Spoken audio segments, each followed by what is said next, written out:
The Corner Store podcast, come on at 8. Girl, if we miss this episode, Facebook gonna spoil the whole thing. Get in the car. They said Jessica got receipts to... We have to make it just on time. Jesus, take the wheel. You are scaring me half to death. I'm trying to hear this podcast before the comments get ahead of me. This town hotter than fish grease right now. We made it just in time. There it is. Turn it up. Turn it up. Oh, it's starting, honey. Welcome to the spot where Southern truth meets Ooh, they real already talk. started talking spicy tonight. This ain't your Girl, average grab them cookies and podcast. hush. This finna be good. This the Corner Store podcast. Straight out of Glennville, Georgia. Hey, happy Sunday, and welcome to the Corner Store podcast, where a couple of guys that grew up in Glennville, Georgia, let you in on our group chat, and the group chat has been hotter than fish grease, as the young lady said in the film. I'm Hot Dog, aka Shannon Howard, here at the Corner Store, and I'm going to bring up my co-castmates, Slick, Edmund, and Micah. What's going on, guys? What's going on, man? What's going on with Glennville? Man, it's hotter than fish grease, brother. Hotter than fish grease. Rumble in the Like jungle. Yes, Warren in the jungle. Have y'all seen this much messiness since I don't even know when? When the last time Glennville been this messy? Glennville been messy like that. It's just on the internet now. Yeah. If they had a reality show and had to name it, what would we call it if we had it specialized on Glennville?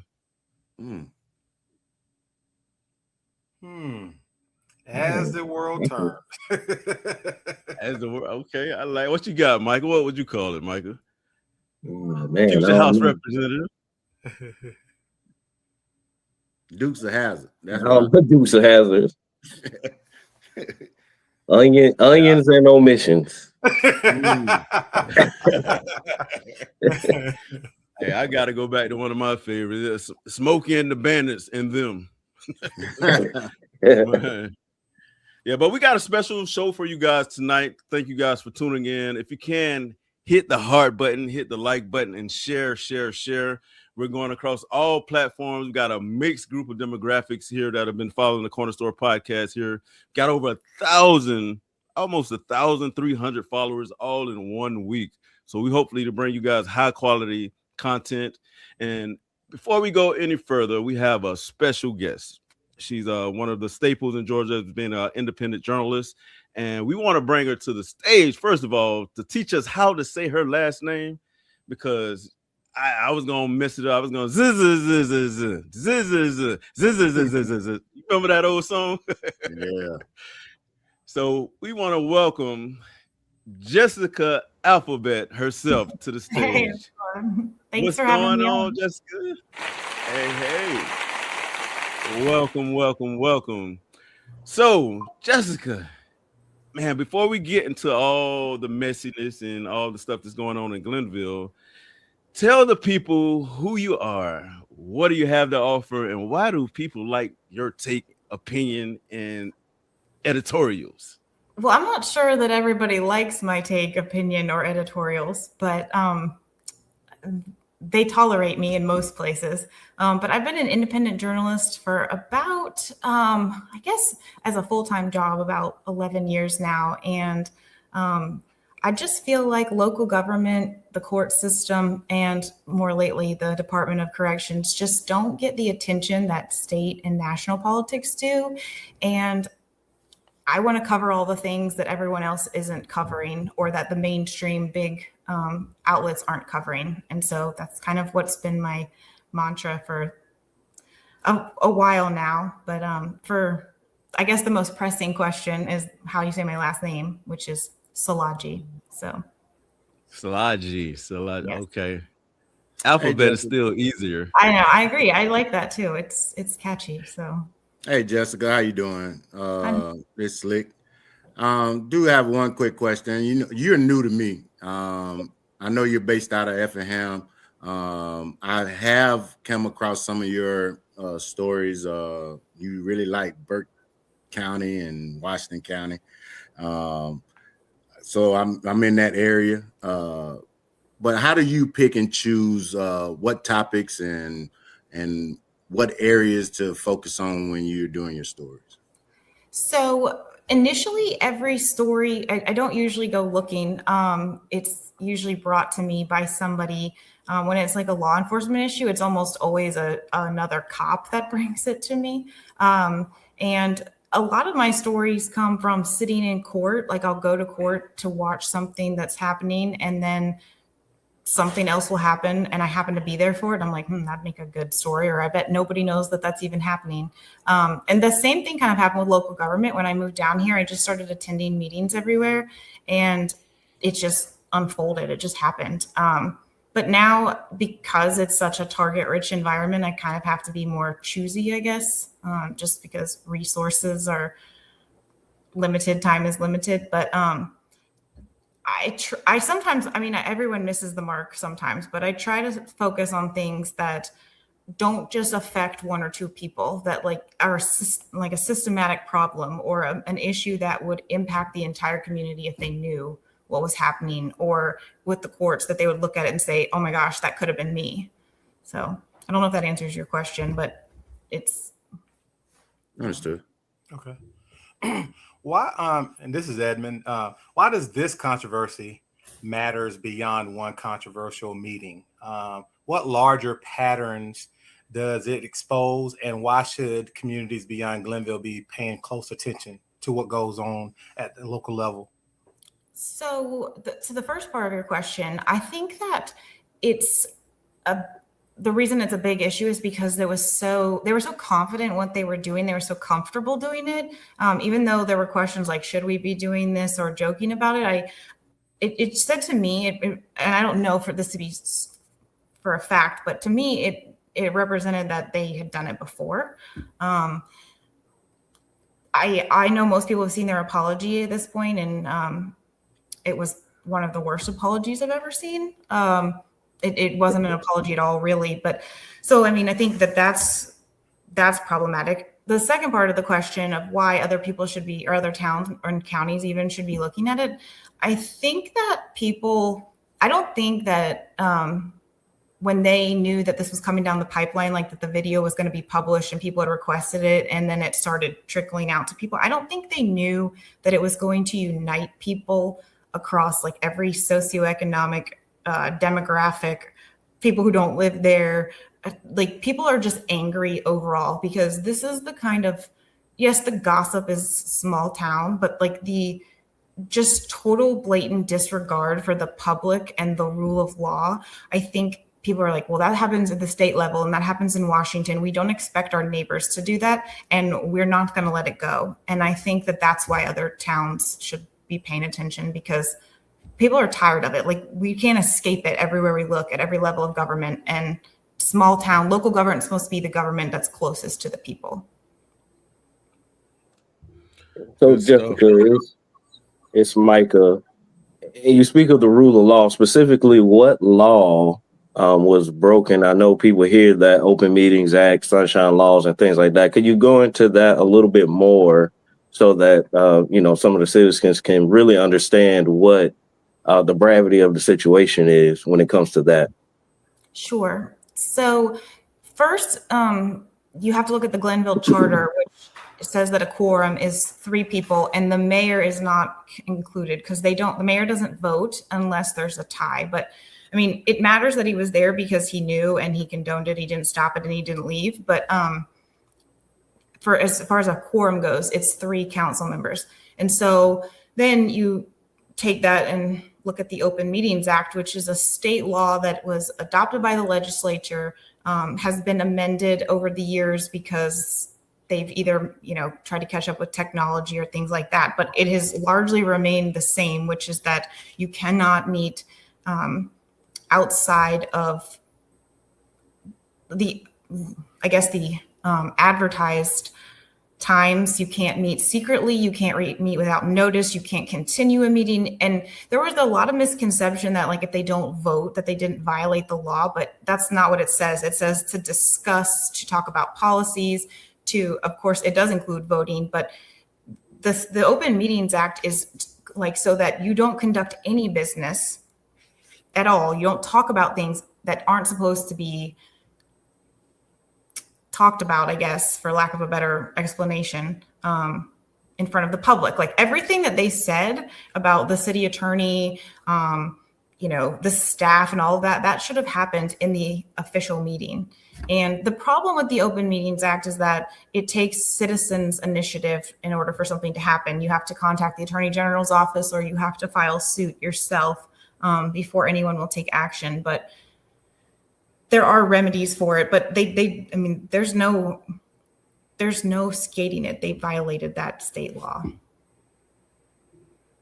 Good stuff. Good stuff. And a lot of people have been championing for them to resign. And it looks like it may be a fight because they released that apology in the paper, which was more of an advertisement in the paper.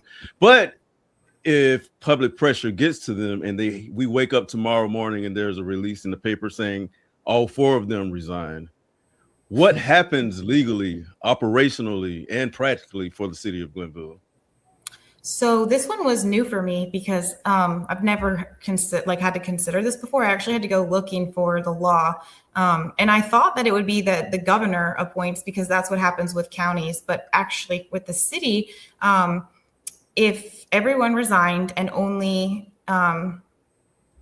one council member remained, that council member would appoint the replacements that would be on an interim basis until they could have a special election. And, the terms of those seats would coincide with how they're already staggered. So like each post has its own staggered 2-year elections for like every 2 years. So they would follow that, but it would be up to the person who was left, because the law is clear. It says that even if so many people resign that it eliminates the quorum, whoever is left basically has to pick up the pieces and fill those seats until the voters can do that. And that, because, there's a process for that, for advertising the election, calling the election, setting it, having it, and then swearing people into office. So I know everybody wants people to resign, and I'm not saying that that's not the right thing, but I do think that if that's going to happen, people need to be prepared to act quickly, because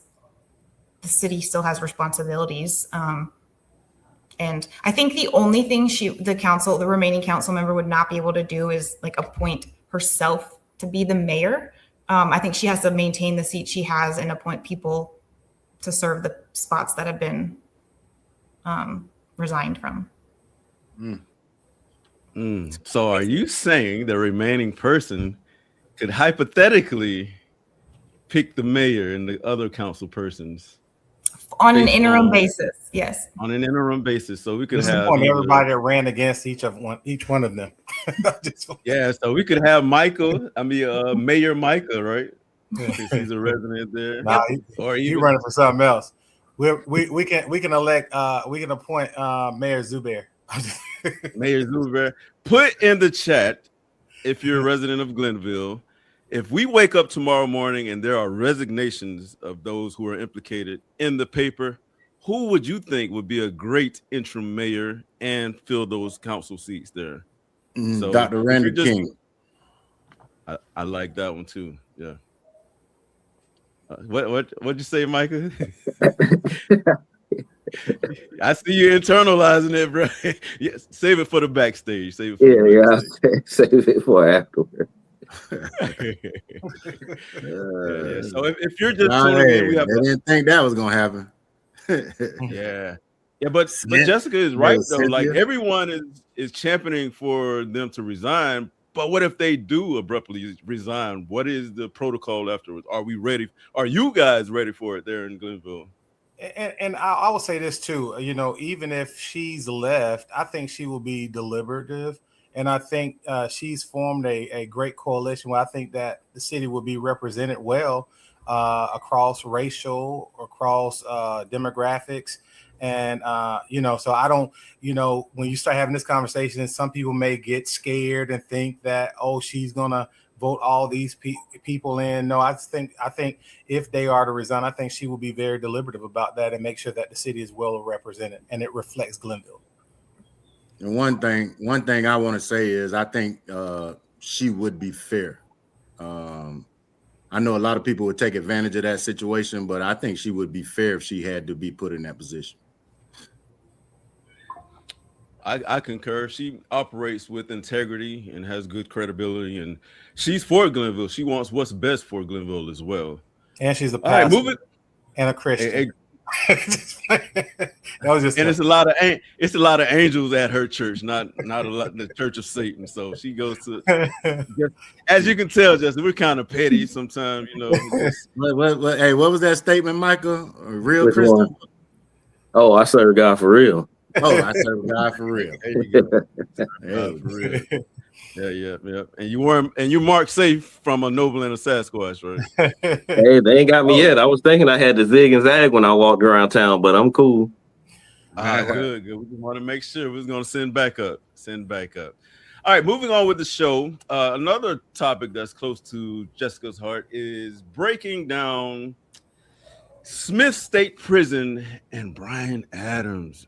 There's been a lot of controversy there with our correctional institution in the city of Glennville, which is Smith, and you did an amazing piece on that, Jessica. Could you fill the public in, since we have 195 people? Like tonight, we set a record, guy. I don't know if it's Jessica, if it's us, or is it the fish grease? But Jessica, fill us in. So, do you want me to give a background on what happened at Smith State? Okay. So, just to kind of go back, because this is several years in the making, of course, but in 2021, Glennville resident Bobby Kicklighter was brutally murdered in his bed in the middle of the night. And this came 2 weeks after, they didn't know this at the time, but it came 2 weeks after another man, Jerry Lee Davis, was murdered in Wayne County, just across the river. And both cases were basically like whodunits for several months. And a happenstance connection of information during the investigation led them to Smith State Prison, where they allegedly determined that a former inmate and a current inmate and a former corrections officer and her friend conspired to basically take out another corrections officer at Smith State Prison who was halting their contraband process of smuggling stuff in. He was making it more difficult for them. Unfortunately, Mr. Bobby had no ties to the prison, and they hit the wrong house, and he was murdered. And then of course, Jerry Lee Davis was a delivery truck driver to Smith State Prison with a private company, but there's a lot of still speculation about like why they took him out, but he was also murdered in his bed actually while he was sleeping with his young daughter. So these two things happened, and they finally arrested this man named Christopher Sumlin, a woman named Keisha. It's escaping me, but a woman who worked at Smith State Prison, and an Ariel Murphy who was from Vidalia, and she was the named getaway driver. So 4 people. And then Nathan Weeks was charged, and he was a current Smith State Prison inmate. And what's so crazy about this is when I heard about it, I was like, oh my gosh, this is going to be the biggest news ever. I can't believe that this happened in tiny Glennville. And while it has been really big news, unfortunately, this is like it's just a microcosm of a really big problem in our correctional system. But what it revealed was that the inmates were walking around in designer clothing. They had money, cash, weapons, jewelry, designer diamond jewelry, beautiful gold jewelry, things that you don't see inside a prison, and they had it. And when this was all coming to light, people said, well, you've arrested these people, but all of this is so obvious. So everyone wants to know why you haven't arrested the warden.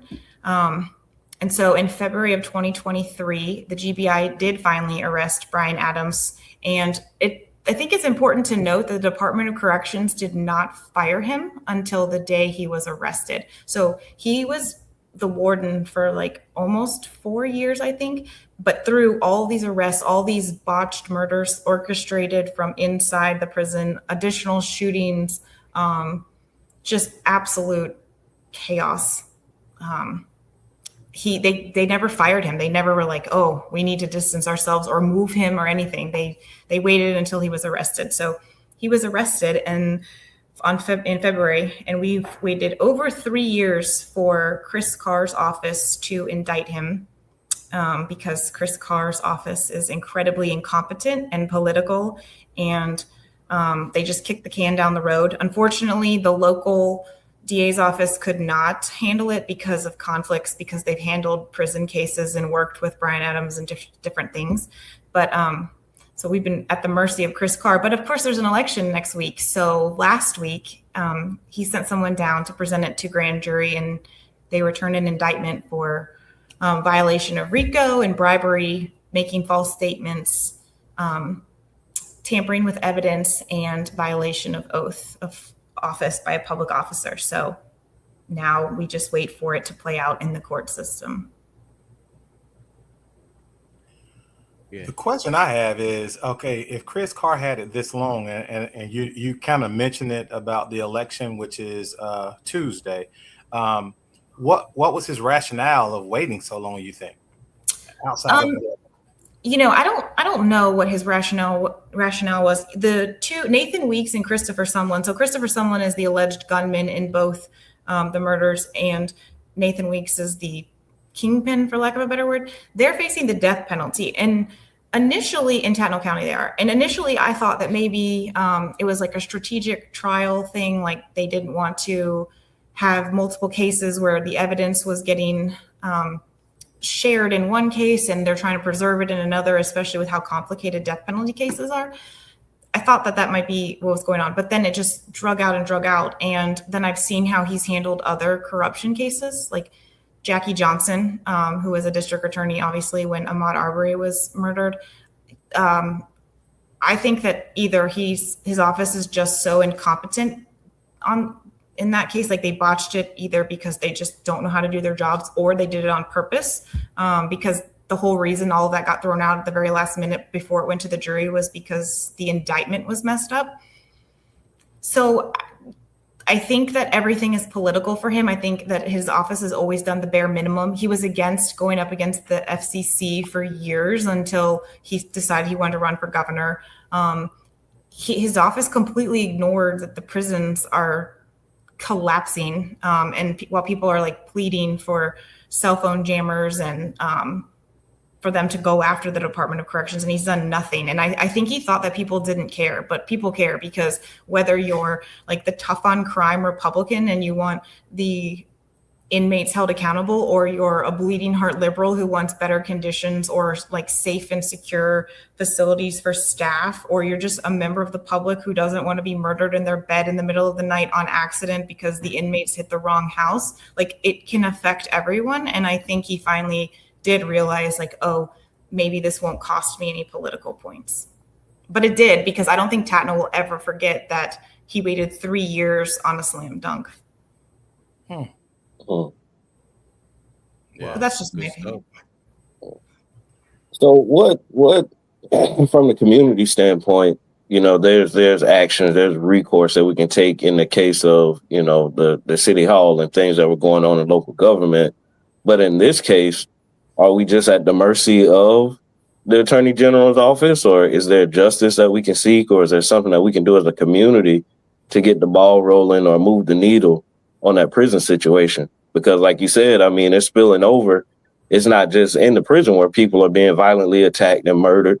It's spilling over to the community where we could be at danger for people putting a hit or having a botched hit on the wrong house. So what should be our recourse as a community? Well, I think that step one was just people. I think that people for years did not know how bad the Department of Corrections, or how, I guess, the negative impact the Department of Corrections had on Tatnall County generally. Like, it was sold as this amazing job opportunity where everyone would work there, and that's just not the case. I think it was a respectable position a long time ago, and I think there are still good people who work there, but the system has collapsed. And so I say all that to say, I think that step one was for Glennville and Tatnall County to see this is not a good thing. I think it has opened their eyes on the way that the prisons drain resources. And the way that I mean that is not that the inmates who need medical care are not deserving of the resources, but that it is near constant strain of ambulances, air evac. Also, I don't think a lot of people know that the city of Glennville residents subsidize water for the prison. And that is thanks to Wayne Dasher when he was on the Board of Corrections for so long. And some of the previous administration and previous staff tried to undo that. And he basically made it so that they couldn't. But the residents subsidized the water. They annexed Smith State Prison to the city limits in order to do that. Just small things like that. So your question was, how did I say all that to say that, how does the public fix this or address this or protect themselves? First of all, knowing is half the battle. Second, I think that there's value in people continuing to lobby the state to close Smith State Prison, move the inmates, transfer inmates that are not maximum security, because that facility is not meant to house that level of offender. Like the representatives in Tatnall, Bill Werkheiser, and I believe it's Billy Hickman, or no, is it Blake Tillery? It's split between Blake Tillery and Hickman. So none of them have prioritized the prisons. I think recently they threw them a bone with some appropriations, but I mean, by and large, like, you need to elect people who understand and will stand up for Tatnall County, because Tatnall County has suffered immensely. And they need someone in Atlanta who's going to say, we're not doing this anymore. We're not going to be the state's, whipping boy and just take all your junk. Because it's a great place to live. Like, despite all this stuff that has happened and in the drama in Reedsville and Glennville and the prisons, like, the people of Tatnall are amazing people, and they don't deserve what the state has dumped on them. And okay. Oh, I'm sorry. No. What I was going to do is follow-up question to that. I think you ran over that real fast. Can you explain to the viewers what did Wayne do in order to make it harder for the local elected officials to undo that water situation? Because I know my mom lives there, and even if she's up here with me for, let's say, a month, her water bill is still $50 a month at least. So how do we undo that to lessen the burden on the citizens of Glennville?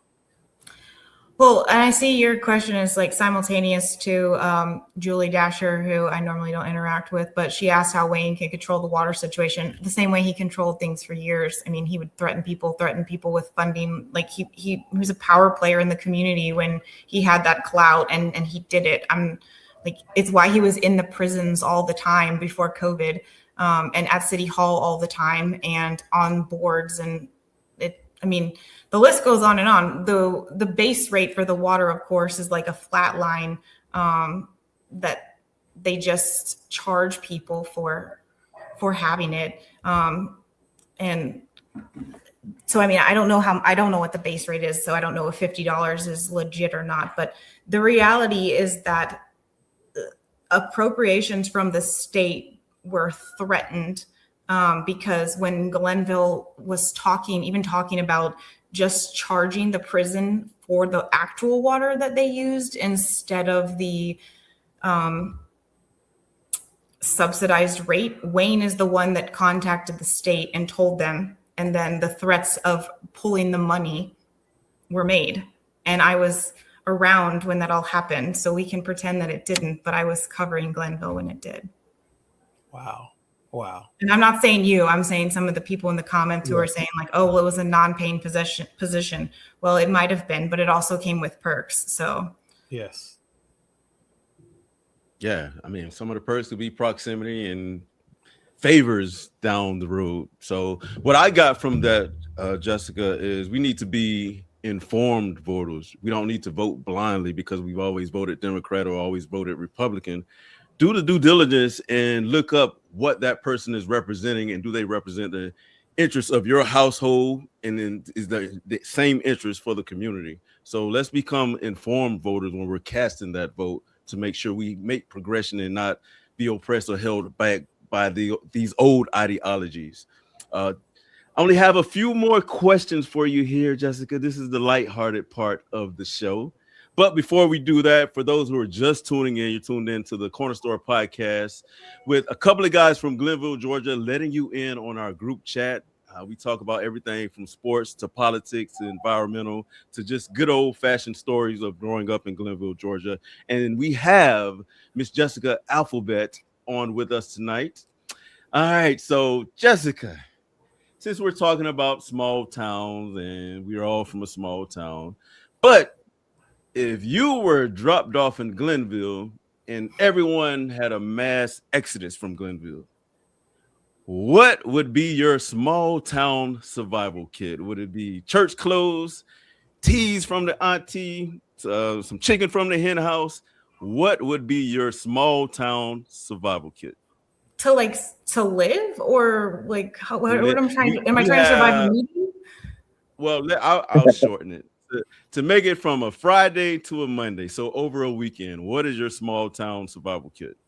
Well, a fan. Because it's hot. Maybe some margarita mix. And some church clothes. I mean, you want to mix it up, do a little talk with the Lord while you're there. I don't know. That's a really tough question. Like, that's the hardest thing you've asked me all evening. But no, I mean, like I said before, like, people are really great there. I feel like if you show up and, I mean, you said everyone makes a mass exodus, but like if people are around, like, this is a very helping hand community. Like, people don't really let other people go without. They step up a lot, no matter what the situation is, which is one of the things that drew me to South Georgia. And there's some great people there. Yeah, there's still a lot of Southern hospitality there, but there's a lot of good old boy mentalities there as well. So we definitely want to eliminate those mentalities, move forward with progress. Roger, let me throw this out here. You always add humor to the show. If you had a small town survival kit, what would be in it? Gas to get out of there. Yeah, I'm done with small town. Hold on. Let me add rules to it. You can't leave until Monday, so you gotta be stuck there. That's tough, man. Well, I mean, Glennville got a liquor store now, and got a few places to eat. I mean, I might get chill out there for the weekend. Grandma's still there, so I mean, I might be good. That's hilarious. So if you're watching the Corner Store podcast, man, drop a WJ Alphabet in the chat, because she's been an awesome guest for a lot of informative information. Jessica, how can we follow you? What's your social media handles, your website? Do you have a podcast that people can tune in on? So I don't have an active podcast right now, but if you wanted to learn more about the Smith State Prison and the corruption issue and just the collapse of the Department of Corrections, and hear from Wayne Dasher, you can download or listen to Prison Town podcast. It was actually nominated for a Peabody a couple years ago, so that was pretty exciting. But you can hear that on all the podcast platforms.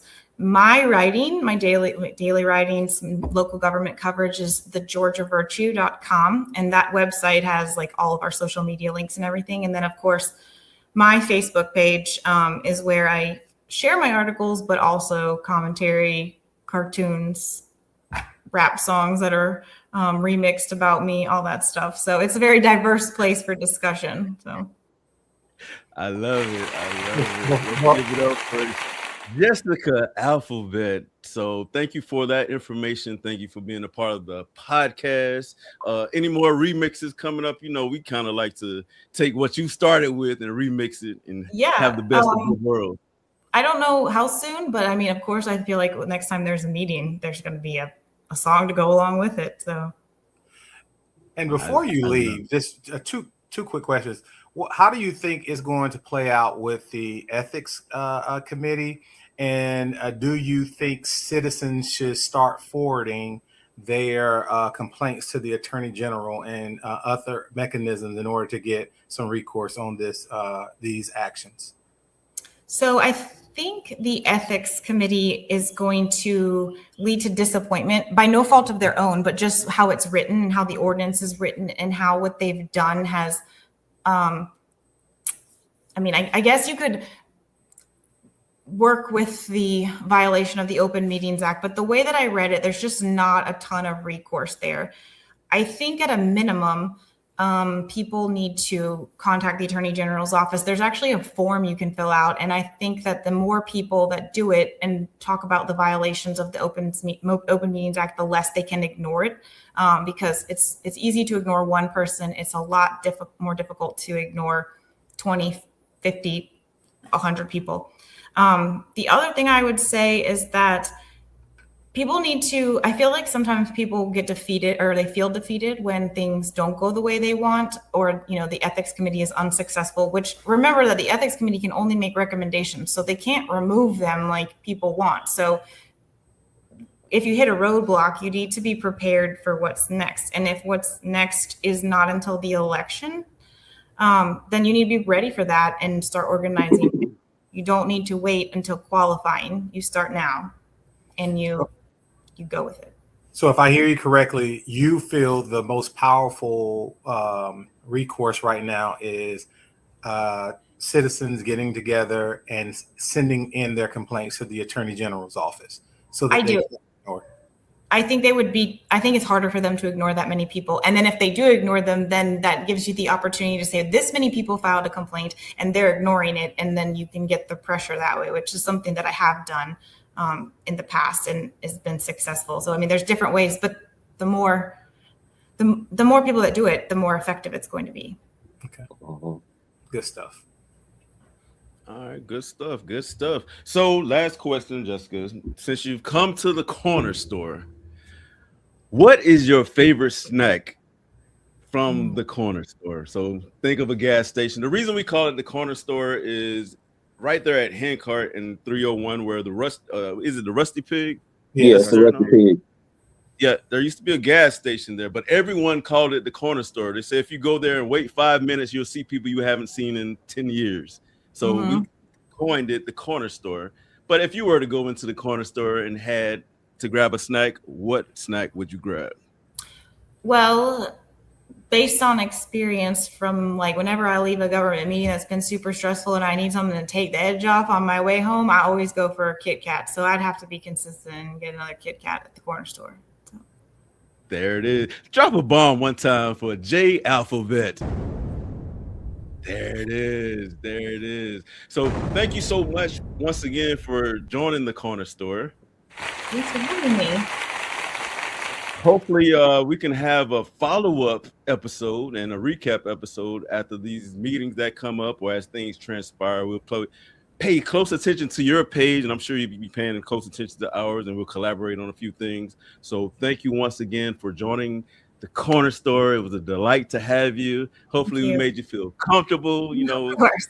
Like I said, it's like a group chat, hat to the back, sweaters on. We just like to opine and have good conversation with good people. So thank you for coming by the corner store. And somebody dropped, I think Darlene D dropped the link to the Attorney General's document, so people can click on that link and download that document and file a complaint. Yes. If it's clickable, click on the link. No problem at all. I'm sure we'll be talking soon. So J Alphabet, let's give it up for her one time again. Drop some hearts in the chat for J Alphabet. Peace and love, Jessica. All right, man. Good dialect, good dialogue, good back and forth with all of that. Before we go any further, we got to bring somebody else to the show. And I won't tell some of his backstories, but since you coming to the show late, brother, we need to know what is your survival kit since you're in the truck looking like you're surviving. Big Al Lewis, let's welcome Big Al Lewis to the stage. Bro, I can't. Whatever you said, I ain't hear none of that. See, he gotta get his audio right. No, bro, I ain't hear none of that. What you just said. Once you said Jessica this and that, and she got off, that was it. Yeah. Basically, why you late? Yeah, bro, you know what I'm saying? I get that dollar, bro. Understandable. I'm in one of these towns, you know what I'm saying, where I had to put my trunk magnet on the back so they don't mess with me. So, Well, But we no, invest in your survival kit. But no, I thought this was a good show, and I asked those follow-up questions because I don't want people to be get disenchanted and lose hope and stop the fight. There's always recourse, but everybody needs to stay vigilant and keep their foot on the gas to make sure that these people are held accountable.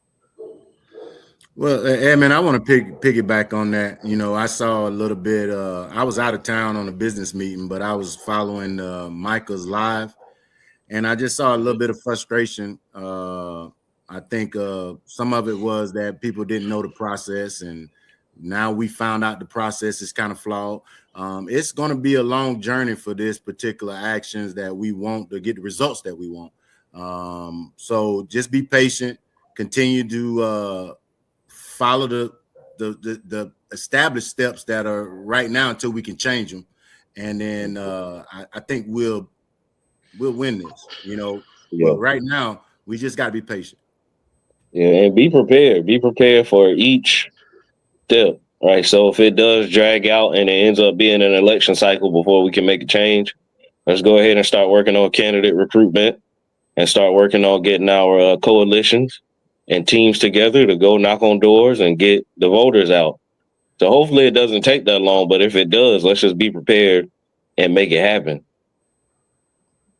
Yeah, I totally agree. Remember, stay focused, stay persistent, and stay vigilant. I saw the meeting too, and actually the ethics committee looked just as wide-eyed as many of those in the city hall there, as well as us online. This is their first time going through the process, so you're not going to be an expert at something the first time you go through it. So this is the test case. This is the pilot.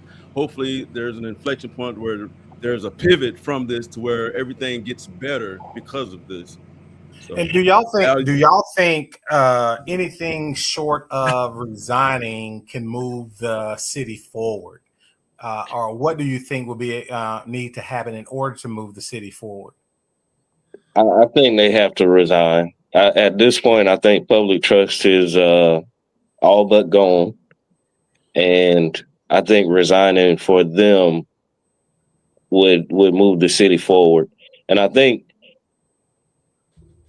how they respond to all of this is going to be very telling, because as a leader, if you were truly sorry and if you were in it for the people and for the right reasons, then you would go ahead and resign.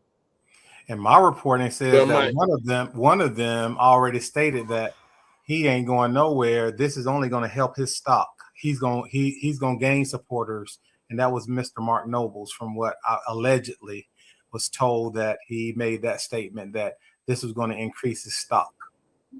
Well, that's what I want to know. Who actually going to who do we really think these people's going to resign? No, not at all. Not at all. They aren't going to resign. I mean, we see that they already told us they can't vote themselves out. So yeah, but that speaks to their character though, because they aren't going to resign. They it is what it is, and they're probably going to respond very defensively. Hey, at the end of the day, the citizens of Glennville got the power. Yeah, they either gonna force them to resign, or they're gonna vote them out of office. But right now, it's on the citizens of Glennville. Y'all got the power. Mm-hmm. Y'all got the power. And I ain't never seen Glennville this unified across racial lines, across economic lines. I'm very proud of my hometown, with everybody coming together and standing for what's right. Mm-hmm. And Edmund, you've been on the inside looking. I mean, both of you, Michael and Edmund. What is there a whistleblower process in Glennville? Because there are a lot of employees of the city that are upset, and honestly, a lot of them know where all the bones are buried. There are state laws that protect whistleblowers. That's law. Mm-hmm. So, like, if they know, and they can come forward and claim whistleblower protection. Yeah. Okay. So right, cool, like, no, cool. it's just it's amazing, you know, like we focus on the trivial things, but I think everybody just brushing over that prison story. That prison story is very important. I mean, and we talked about draining resources. We just had a whole debate. What prompted all of this was a 40,000 sidewalk project versus a 700,000, I think, road project. Imagine if our resources wasn't drained from the prison. What more could we do in the city where we're not fighting over these trivial projects, where we can really handle the business of the citizens of Glennville? So those are the things that we need to be talking about. Those are local issues that need to be addressed, and Glennville citizens have the power to make those changes. Yeah, and I'm glad you brought that up about the water, because even if I can remember correctly, we basically some of the grants, they look at how much you charge the citizens for water. So they basically were saying we already weren't charging enough, even though we were paying for the prison's water, essentially. So it was kind of interrupting some things there as well for us to get funding and get grants in here to help with the water system and sewage and things like that. So it just makes it a little tougher to get the resources that we need. Even though it adds to the population, it's still, you know, that's a prison population. It's not a working population. It's not a property tax paying population. It's not people who go shop at the store and sales tax and things like that. So, I mean, it's literally just raw numbers, but it doesn't help all the time. Yeah.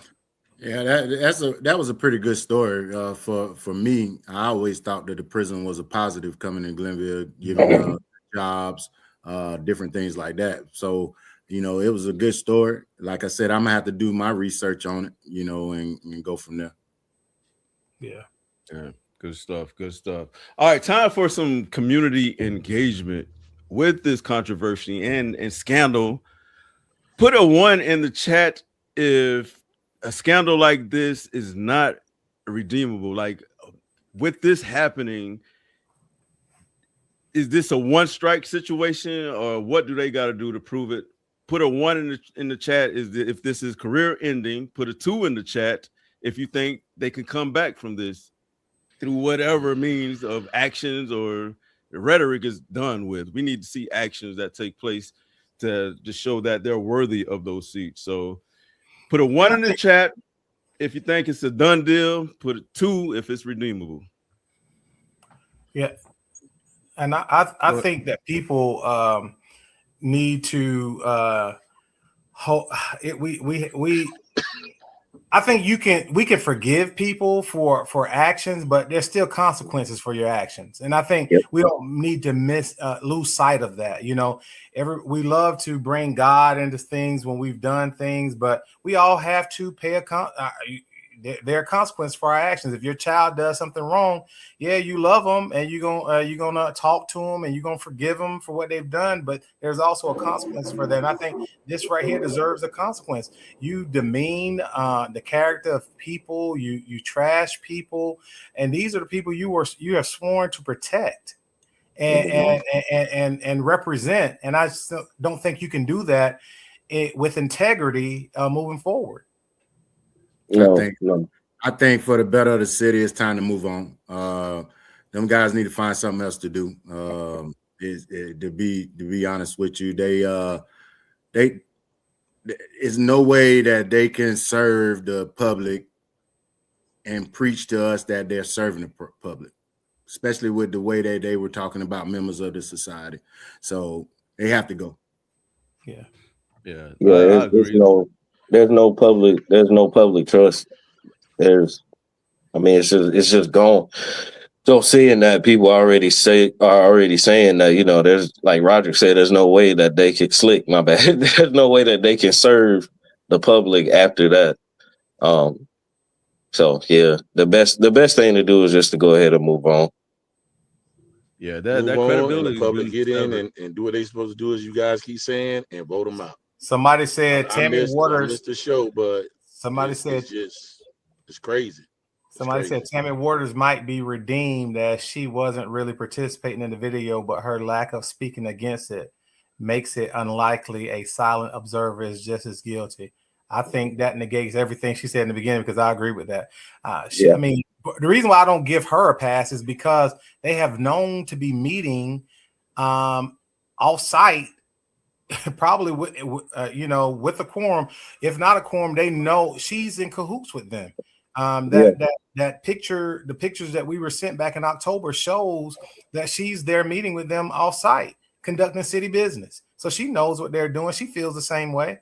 I mean, because she didn't get caught this time, don't mean it don't happen before. Absolutely. Yeah, that's like this is not just a one-off. I'm looking and all week I've been getting texts, emails, messages, all this about stuff that they have done to the citizens, and not good things, from using zoning as a weapon to enhance their real estate, from using basically using the resources that's supposed to be for the city for themselves, calling and seeing who's moving beside them in their neighborhood, so because they don't want a certain kind of people moving in their neighborhood, scheduling meetings at inconvenient times of the day so people don't come like they try to do and the whole crowd showed up. Of course, we got switching the project. We got them not wanting to do things because it's inconvenient for somebody that they know but don't mind, so it's so much that they've done, so many things that they've stirred up in the community that I'm hearing about now, that it's been going on too long, and it's just time for them to move on, and it's at a head now. We've seen it behind closed doors. And while you're on that, I think the law that they need to go back and look at is the banning of mobile homes in the city limits of Glennville. That is unfair. How can you have a city that's affordable for people when we know in rural areas it's hard to find jobs where people can actually buy a home, a $200,000-$300,000 home? What you're trying to do, kick all the poor people out of the city? That's not right. And my thing is, for you to do that, you already had an ordinance on the books that said that only double wide mobile homes can be in the city, but then you changed that altogether. And I just have to believe that something in the milk ain't clean with you just outright banning mobile homes from the city. That we need to look into that. Yeah. Oh yeah. I mean, when you start, that's like housing discrimination. It is. Right. We need that diversity of housing in Glenville. We need that diversity for people here in town, right? And people who it presents, another option for affordable housing for people, and people who want to provide affordable housing. You're making it hard for even the churches and the nonprofits to be able to do what they need to do for, the struggling or the homeless population. Right. So, and there's just so much stuff that I'm looking at, even though the mobile home ordinance, once they figured out that it wasn't going to benefit them, they try to go back and change it. Like I'm literally reading this stuff word for word. So it's crazy. It's crazy, but we need to look at that. And I think somebody should sue, because I've been a part of zoning where, the courts look, really, they don't like people abusing people's property rights. And I think that's akin to a taking, to be quite honest. When you tell people, especially property that has a history of being a mobile home park, you're telling them that they can't replace a trailer that's there. Come on, man. That's wrong. That's wrong. And now you're messing with people's business, right? If I had a business and my business was based on mobile homes, and you're telling me if I got rid of all the old mobile homes, I can't bring mobile homes in there, or even if I didn't have a mobile home there for some years, but I decide I want to put a mobile home there, you're going to penalize me now and say I can't bring a mobile home on my property? That's a taking, in my opinion. Mm-hmm. So what we saw on video is the true thought process and mindset of who they actually are. So what we see in public is probably a facade or a cover up. They're playing politicians, in other words, is what I got from that, Edmund and Micah. Yeah, I think they were embarrassed for the most part because people saw who they really were. I mean, true character is what you do when nobody's looking, right? Mm-hmm. And how you treat people you think you don't need. And they show their true character in that video. So you can't come back now and issue an apology now because you're trying to save your job. You showed who you were. We got a lens into who you are, your character. Yeah, and with that, them being so open with each other, with that opens the door to bigger issues like the things you guys just talked about with nefarious practices of self-dealing, self-interest. Like they mentioned the Knights in the video and the backstory on that. I don't have all of it, but it had to do something with a burn ban ordinance that was changed during the election time. So whatever happened with that, the Knight family were very upset. They were out of money for legal fees and did not regain that money, and then the ordinance was changed back into their favor, even though they were opposed to it in the beginning.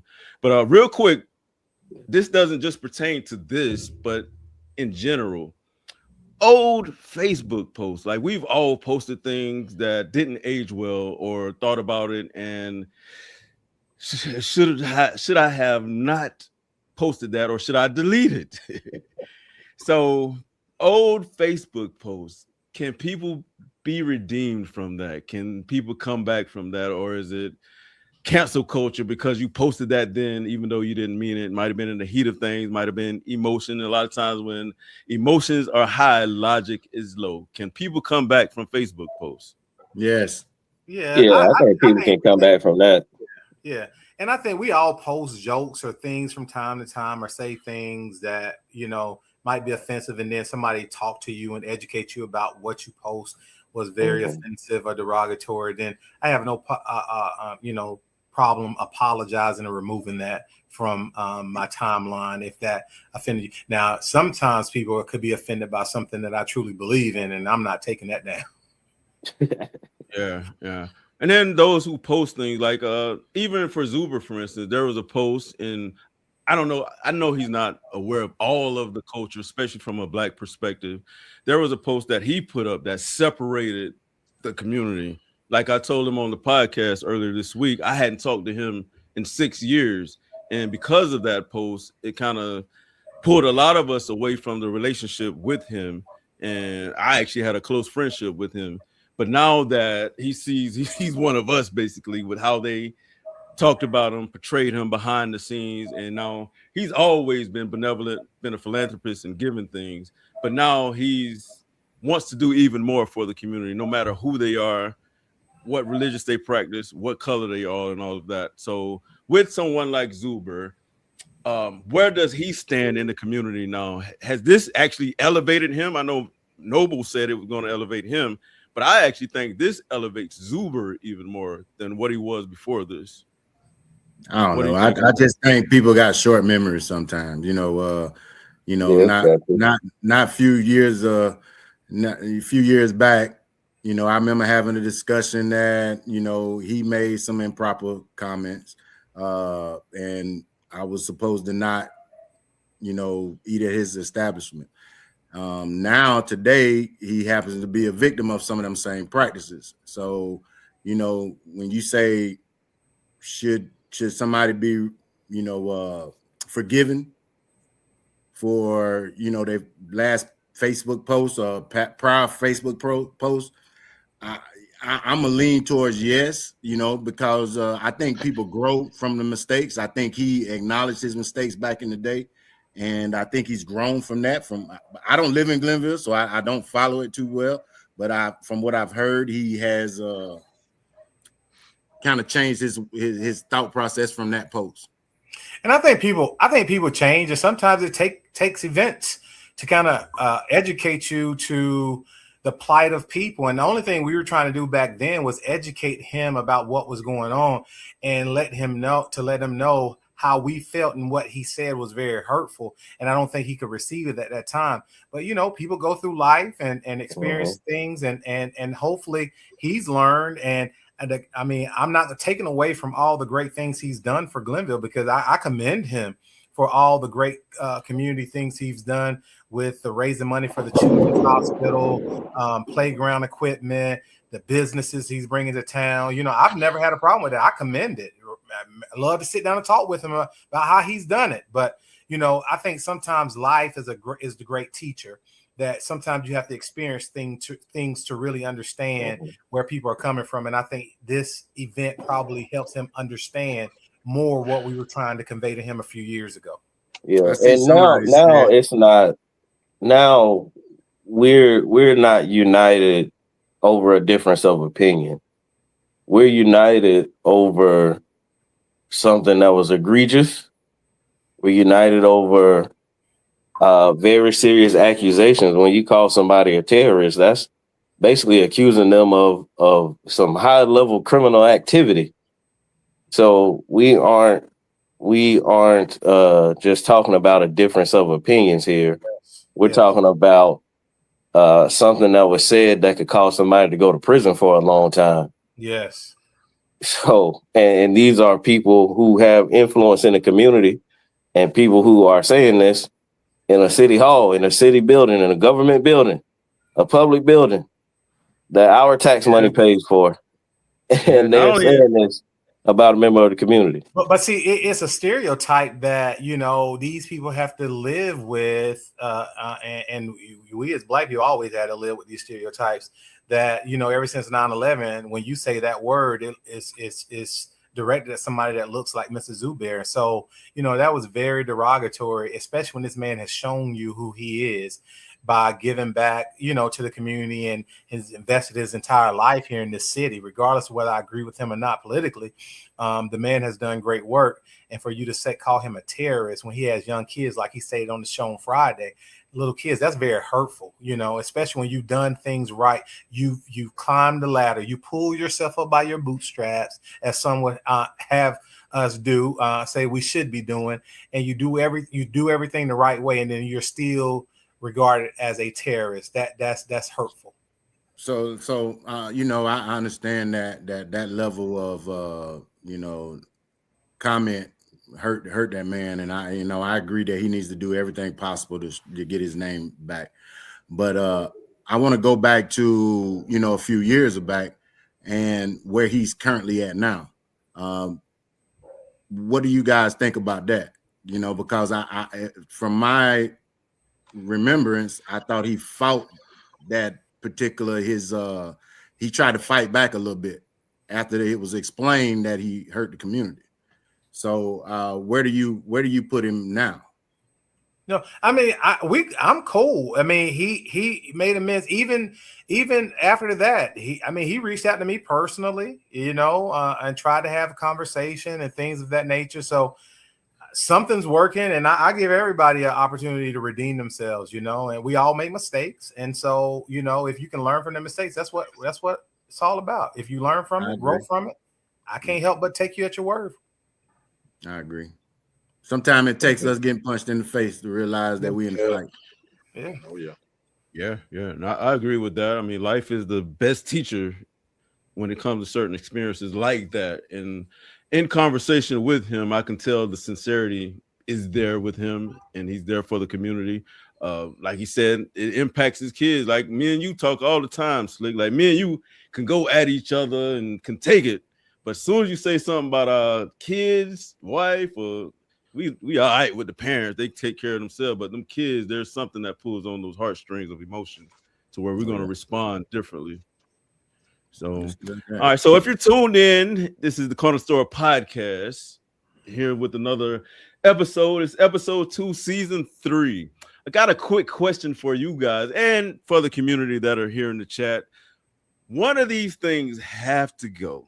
It's going to be tough, but I want to hear what your responses are. Here are the things that are on the list, but one must go. You have the mayor, the 3 council members, the hen house, the onion festival, or $4 gas. This is tough. But one has to go. I wasn't say that. Also, one. Wait, what you said? What you said? I want to hear it in the chat. You said hen house ain't what it used to be. Oh, I wasn't. I didn't say that, Al. I haven't ate at the hen house. What's going on with the hen house? But why you ain't never ate at the hen house, bro? What you mean you ain't never ate at the hen house? No. I said I haven't ate at the hen house about this. It had to be 25 years since I ate at the hen house, bro. Probably longer than that. I probably was in high school. Man, let me tell you something. Back in the day, the hen house had the best chicken. I don't know, because I haven't eaten there since, I guess, the change. Oh, you know what I'm saying? So What happened? I couldn't even tell you. I ain't got no comment. Around the store, tell me what happened. Oh, I don't I know, still bro. eat at the hen house, so I don't know. They speaking for I themselves. haven't eaten Man, there. singing. Yeah, it was. Let's go back to the context of the question. Like I would keep the hen house over some of the options. Oh no, I'm just joking about the hen house. If I had to I'll get rid of the 3 council members because the mayor is really ceremonial. You know, he can break ties and things of that nature. But at this time, I'll get rid of the 3 council members because you can definitely move the city forward. Okay, what say you, Slick? That boy said the hen house of gas price. 3 council members. Yeah, 3 council members.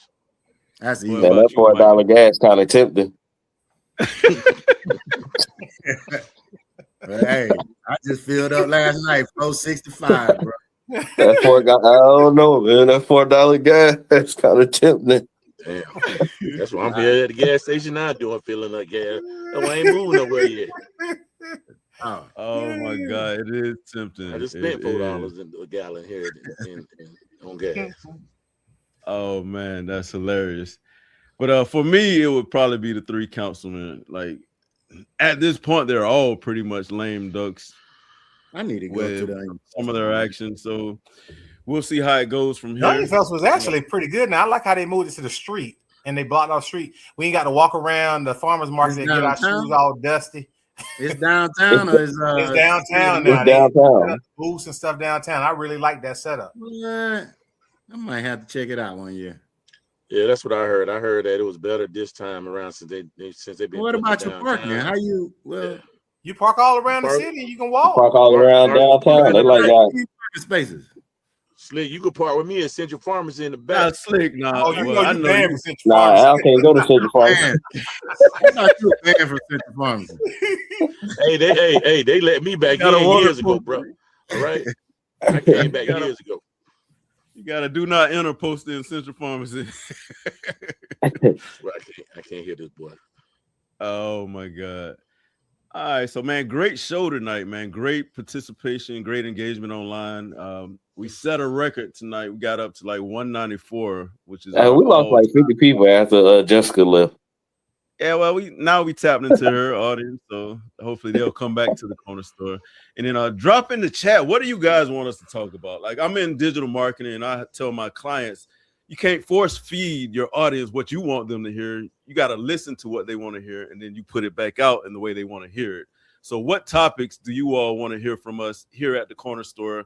I know we've been politically driven over the last couple of years, but we talk on all subjects. We have a well-rounded group, well-educated group, well-experienced from a professional standpoint. So let us know in the chat. And also, we got some surprises coming to where we may have some special correspondents on the show on the corner store. So we see it. You see all this male testosterone on here. We need some estrogen on the show. We need some more women on the show. We need some opposite perspective from a female standpoint on the show. So stay tuned for some things we're working on in the background with that.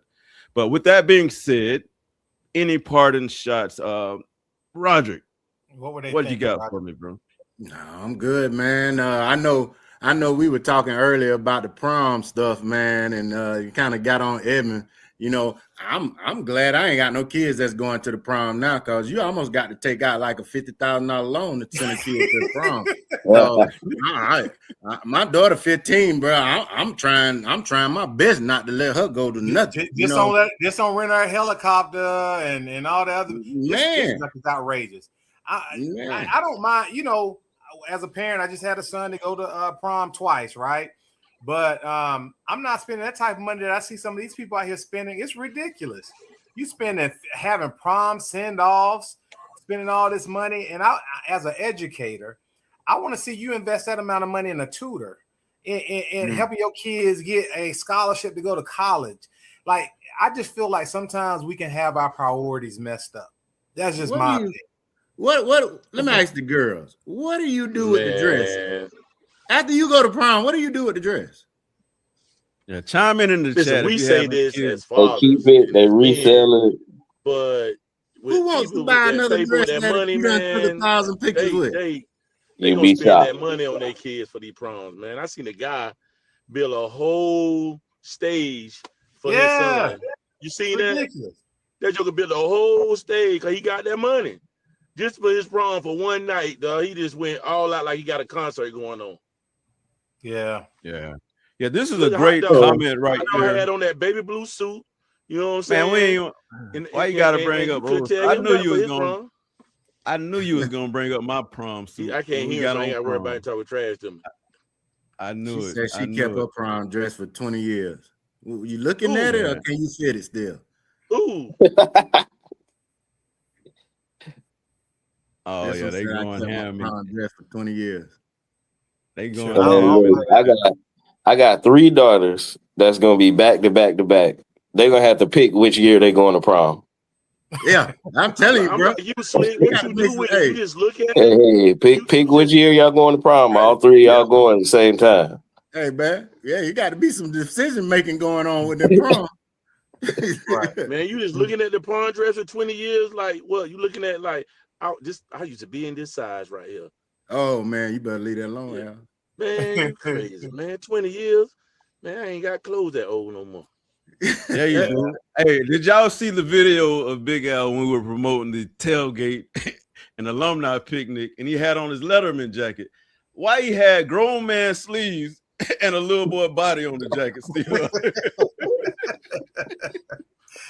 I love you, big bro. I love you, bro. I just had to bring that up. I had to bring it up. Well, what's this right here? A question I have since we're on prom. When did Tappan County switch back? Because I remember when we were in school, every year we would go. I remember at one time they were going to Jekyll Island, and we started going to Savannah because I think a class messed that up for us going to Jekyll. Then we started going to Savannah. Now they brought us back to school. I heard North Tappan killed that. Is that no? It was 2007. And they was kind of acting crazy on the beach and in the hotels and stuff. So they kind of moved it back to Tappan County. Yeah, but we've been doing that. Yeah, I mean, we didn't have social media. I don't know what. They said a few classes, I think it was 95, 96, they broke bust the walls in at the hotel down on Jekyll Island, and I don't know what was so. I don't know what was so special about 2007 where they had to ban it finally, but whatever. I heard it was North Tappan. Them folks was complaining about why they got to go way down to Brunswick for prom. That's what I was. You heard told. It was North Tappan. That's what I was told. North, I call it North Tappan now, but Reedville people. You want me to say it? I was trying to be nice. South Tappan. No, we South Tappan. I thought they were South Tappan. I mean, it's just one Tappan now, but that's what's wrong with our education system right there. I know, bro. You telling on the class of 94. Tighten up, man. 94. We were tearing Brunswick before 95, 96. You couldn't even get a room if you had a Tappan County license plate. Exactly. Yeah. So that ain't it. That couldn't have been it. That wasn't it.